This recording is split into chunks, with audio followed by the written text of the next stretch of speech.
Hello friends, how are you? I hope all of you are fine. मैं miss Ansari स्वागत करती हूँ आपका आपके अपने यूट्यूब चैनल फोकस्ड बायोलॉजी में, just biology.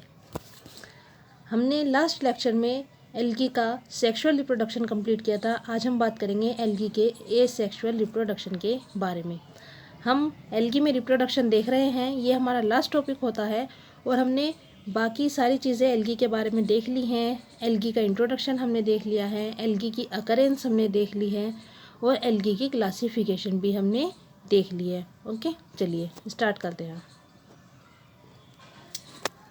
Asexual reproduction. Asexual reproduction होता क्या है, पहले आप ये देख लीजिए। एसेक्सुअल रिप्रोडक्शन वो रिप्रोडक्शन होता है जिसमें सिर्फ एक ही पेरेंट इन्वॉल्व होता है। वो फीमेल हो सकता है या मेल हो सकता है, वो कोई भी हो सकता है, लेकिन सिर्फ एक ही पेरेंट इन्वॉल्व होगा। उसमें दोनों पेरेंट्स की रिक्वायरमेंट नहीं होती है। जैसा हमने पहले वीडियो में देखा सेक्सुअल रिप्रोडक्शन में, उसमें दोनों ही पेरेंट्स इन्वॉल्व थे, मेल भी एंड फीमेल भी। इसमें सिर्फ एक पेरेंट इन्वॉल्व होता है, वो कोई भी हो सकता है। चलिए देखते हैं आगे इस सेक्सुअल रिप्रोडक्शन के बारे में। प्रोटोप्लास्ट से प्रोड्यूस्ड होती हैं spores. Okay, protoplast produced and release from cell and spore formation. Cell से प्रोटोप्लास्ट प्रोड्यूस होता है या रिलीज़ होता है, जिससे एक स्पोर का फॉर्मेशन हो जाता है और ये स्पोर आगे चल के डेवलप्ड हो जाता है न्यू प्लांट में। हम बात एल्गी की कर रहे हैं तो यहाँ पे एल्गी ही प्लांट बनेगा। न्यू प्लांट जो बनेगा वो एल्गी ही बनेगा, कोई और नहीं बनेगा। कहीं आप ये ना सोच लें कि एल्गी के स्पोर से न्यू प्लांट बोल दिया है मैम ने तो वो प्लांट कोई भी बन जाएगा। एंजियोस्पर्म, जिम्नोस्पर्म, ऐसा नहीं होगा, सिर्फ ओनली एल्गी ही बनेगा। ओके, चलिए, ये मैंने आपको पहले ही बता दिया है कि ओनली वन पेरेंट इन्वॉल्व होता है, both parents are not involve. Both parents involve in sexual reproduction and either one parent involve in asexual reproduction. Spore produced in sporangia. Spores जहाँ पर प्रोड्यूस्ड होते हैं उस बॉडी को हम बोलते हैं स्पोरेंजिया। जहाँ पर भी स्पोर्स बन रहे होते हैं वो बॉडी या जो स्पोरेंजिया में ही स्पोर्स का फॉर्मेशन होता है, ये बेस्ट रहेगा। ओके, चलिए आगे देखते हैं टाइप्स ऑफ स्पोर। स्पोर्स काफ़ी सारे टाइप के होते हैं based on it's motility and other.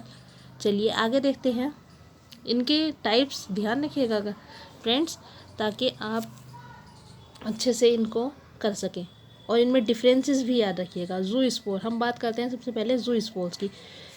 Thin walled होते हैं ये और मोटाइल होते हैं। Okay, thin walled and motile spores होते हैं। ये फर्दर डिवाइडेड हैं based on its flagella. Biflagellate होते हैं। बाइफ्लैजिलेट में आइसोकोन्ट एंड हेट्रोकोन्ट। आइसोकोन्ट एंटीरियर होते हैं। देखिए ये रहा इसका आइसोकोन्ट एंटीरियर का डायग्राम। ये स्पोर है और इस पे जो फ्लैजेला हैं दोनों सिमिलर लेंथ के हैं, सिमिलर हैं। और ये आइसो मीन्स सेम, एंटीरियर आगे वाले सिरे पर। आइसोकोन्ट एंटीरियर फ्लैजेला आगे वाले सिरे पर, यानी कि इसकी एंटीरियर सरफेस पर दो फ्लैजेला प्रेजेंट हैं और दोनों ही इक्वल लेंथ के हैं, एक जैसे हैं। अब आती है बारी हेट्रोकोन्ट की। हेट्रोकोन्ट लेटरल यानी कि लेटरल सरफेस। आप ये जानते हैं कि ये एंटीरियर होता है, ये posterior and this is the lateral. Okay, ये लेटरल साइड से फ्लैजेला निकले हों और एक छोटा है एक बड़ा है, ये इसीलिए हेट्रोकोन्ट हमने इसको बोला है। अब देखते हैं कि मिलते किस में है। आइसोकोन्ट एंटीरियर मिलता है क्लेडोफोरा में एंड हेट्रोकोन्ट लेटरल मिलता है वाउचेरिया में। गाइस, मैंने वाउचेरिया और वुचेरिया दोनों में डिफरेंस आपको पिछले लेक्चर में बताया था जब हमने एल्गी स्टार्ट की थी। एक वाउचेरिया जो होता है वो प्रोटोजोअन्स होता है और एक वुचेरिया होता है जो एक एल्गी होता है। आप वो वीडियो देख लीजिए, आपको अच्छे से क्लियर हो जाएगा। आगे बात करते हैं, हमने बात की बाइफ्लैजिलेट के बारे में, अब हम बात करते हैं क्वाड्रीफ्लैजिलेट। क्वाड्री मीन्स चार फ्लैजेला। ये देखिए 4 फ्लैजेला इसमें प्रेजेंट हैं। ये मिलते हैं हमें यूलोथ्रिक्स में। इसमें 4 फ्लैजेला हैं। इसमें लेंथ के ऊपर कोई नहीं बताया गया है, इसमें सिर्फ बताया गया है कि 4 फ्लैजेला हैं, वहाँ 2 फ्लैजेला थे। Biflagellate bi means 2 and quadri means 4। Okay, चलिए इनके एग्जाम्पल्स याद रखिएगा और इनके डिफरेंसेस याद रखिएगा सभी में। मल्टी मीन्स बहुत सारे, जिनको हम काउंट नहीं कर सकते हैं, इतने सारे फ्लैजिला।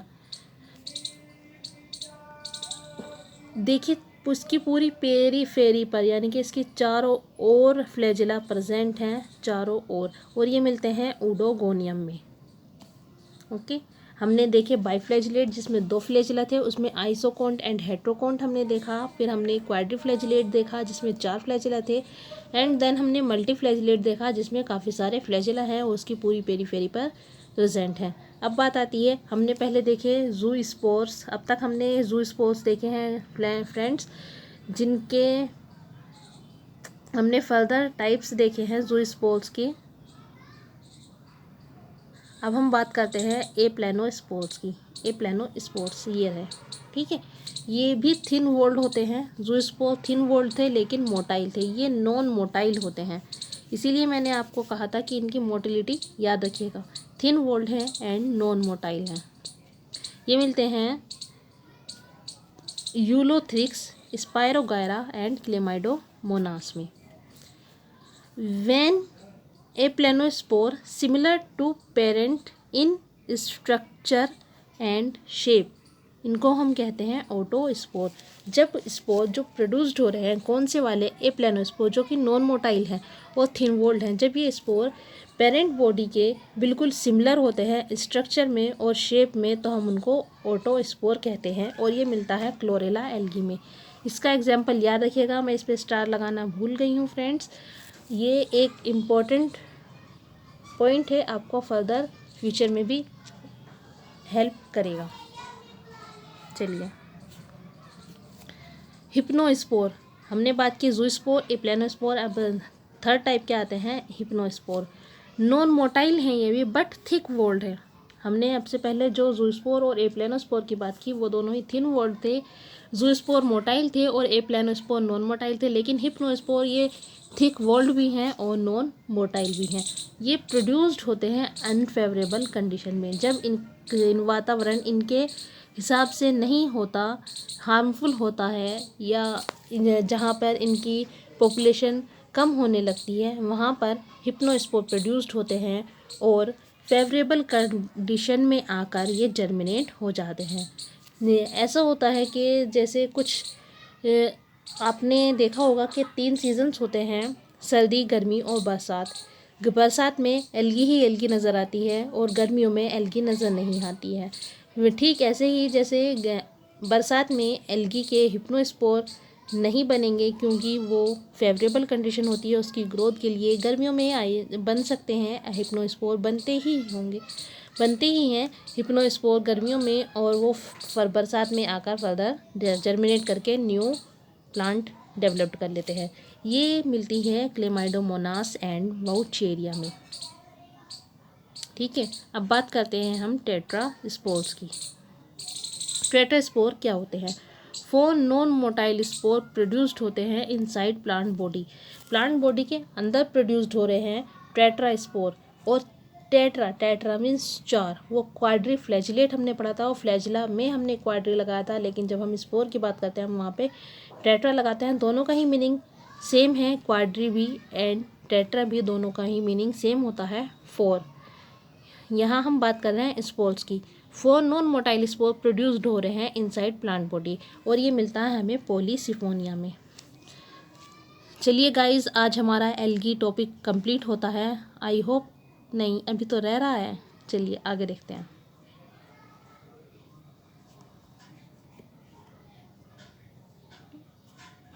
ये कार्पोस्पोरेंजियम स्पोर्स, ये 4th टाइप तक हमने वहाँ देख लिया टेट्रास्पोर पे। ये हमारा 5th है कार्पोस्पोरेंजियम स्पोर्स। ये कार्पोस्पोरेंजियम में बनते हैं, जहाँ स्पोर्स बनते हैं वो कार्पोस्पोरेंजियम में बनते हैं। स्पोर प्रोड्यूस इनसाइड कार्पोस्पोरेंजिया, और ये कैरेक्टरिस्टिक होता है रेड एल्गी का, जिसको हमने रोडोफाइसी में किया था। जहाँ पर हमने क्लासिफिकेशन देखा था, फ्रिश ने क्लासीफाई किया था एल्गी को क्लोरोफाइसी, साइनोफाइसी, रोडोफाइसी एंड आप 4th टाइप का मुझे कमेंट करेंगे, चलिए आगे देखते हैं। Exospore. Exospore when protoplast part shed outside, जब प्रोटोप्लास्ट का पार्ट बाहर की साइड टूट कर गिर जाता है और उससे स्पोर बनता है, उसको कहते हैं हम एक्सोस्पोर। एक्सो मीन्स बाहर। ये मिलता है ब्लू ग्रीन एल्गी साइनोफाइसी में। आगे देखते हैं। एंडोस्पोर। एंडो एक्सो में बाहर था, एंडो में अंदर होगा। चलिए आगे देखते हैं इसके हम। Many parts of protoplast shed inside the plant body. बहुत सारे प्रोटोप्लास्ट के पार्ट अंदर ही गिर जाते हैं टूट करके प्लांट बॉडी के, लेकिन बट याद रखिएगा, but only one spore germinate outside and form new plant.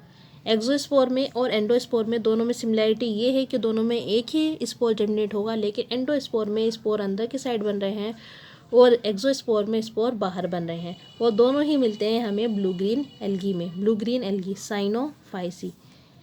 Exospore endospore characteristic होते हैं ब्लू ग्रीन एल्गी के, एंड कार्पोस्पोरेंजियोस्पोर प्रोट्यून्स कैरेक्टरिस्टिक होते हैं रेड एल्गी के, रोडोफाइसी। आई होप आपको इन्फॉर्मेशन हेल्पफुल लगी हो, समझ आई हो अच्छे से। और अगर कोई चीज़ आपको समझ नहीं आई, आप मुझे कमेंट कर सकते हैं। मैं फर्दर आपके लिए अच्छे से और प्रिपेयर करके वीडियो बना दूंगी। फ्रेंड्स, मैं किसी के कहीं से भी नोट्स नहीं लेती हूँ। मैं खुद से एक ऑथेंटिक बुक से आपके लिए नोट्स खुद स्टडी करके बनाती हूँ, घंटों घंटों मेहनत करके, ताकि आपको कहीं से कुछ रट्टाफिकेशन ना करना पड़े। ऐसा होता है कि जब स्टूडेंट्स पढ़ते हैं वो पूरे पूरे पेजेस के नोट्स बना लेते हैं और उन्हें समझ ये नहीं आता ये लिखा हुआ क्या है, उनका बेसिक ही क्लियर नहीं हो पाता है। मैं आपके बेसिक क्लियर करने के लिए इसीलिए शॉर्ट में नोट्स बनाती हूँ। और इसमें जब आपको इसका बेसिक ही क्लियर रहेगा तो आप इसके फर्दर आगे लिख सकते हैं।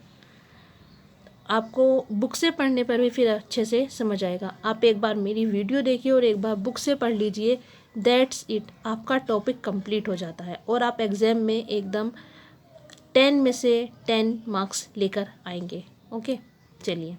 If you want video on particular topic, please comment us.